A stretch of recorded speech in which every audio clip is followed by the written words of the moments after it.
ينتظر صلاحا الله الله أشاوي سلام والأرض لنا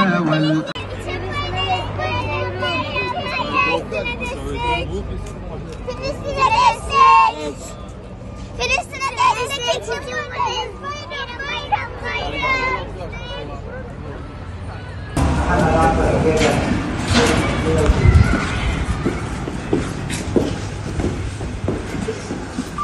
Hoş geldiniz.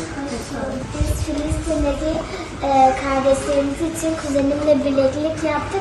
Onları size teslim edip Filistin'e göndermenizi istiyorum. Allah hayrınıza kabul etsin. Allah razı olsun sizlerden.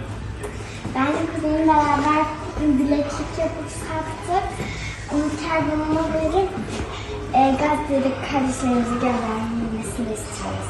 Teşekkür ederim. Bu duyarlılığınız için Allah sizlerden razı olsun.